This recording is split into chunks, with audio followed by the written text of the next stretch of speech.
I love it when my predictions are confirmed.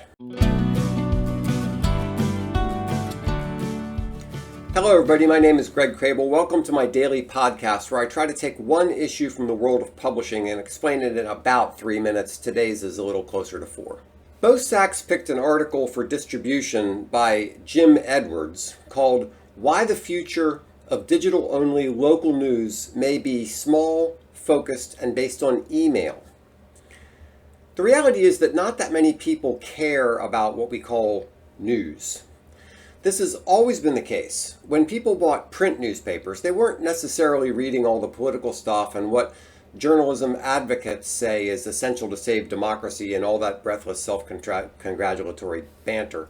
They were reading the sports page, the comics, the obituaries. They wanted to know what movies were playing this weekend and who has the best deal on tires.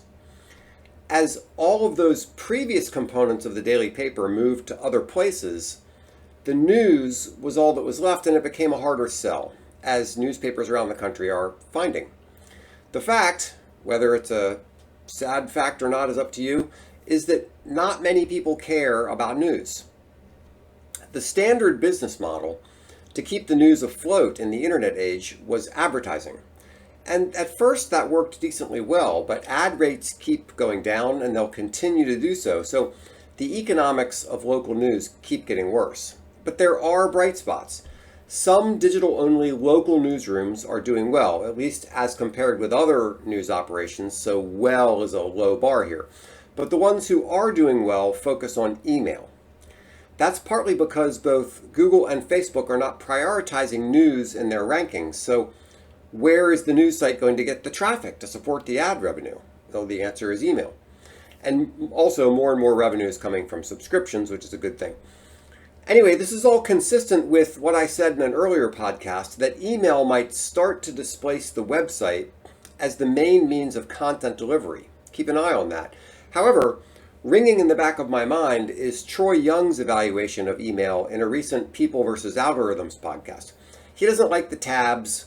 He can't prioritize what he wants to read and when. He can't organize things, right? And in many interfaces like Google, there's no preview. Put simply, it's a lousy experience. How can that get fixed? I have some ideas. Number one, someone can design a better email interface, one that's focused on the reader and not on ad revenue like Gmail is. Number two, along those lines, email could be read and organized in a reader app where you would have more control over how things are displayed. And number three, something involving AI agents might disrupt the whole concept and create a completely new interface. Troy Young suggested something along those lines in the same podcast, and it's an interesting concept. What does this mean for publishers? What do you do while you're waiting for somebody to fix email? There are no great answers. You could create your own app, but there's huge app fatigue. People don't want more apps. As I've said many times, there could be one reader app to rule them all, but who knows? Maybe Elon will do that in X. I'm not holding my breath. If you want to fund me to do an app like that, I'd be happy to do it. I think the best you can do in the short term is to rethink your emails to try to overcome some of their shortcomings in the structure of the email itself. Now that's a big topic, and I'm going to think about that for another day.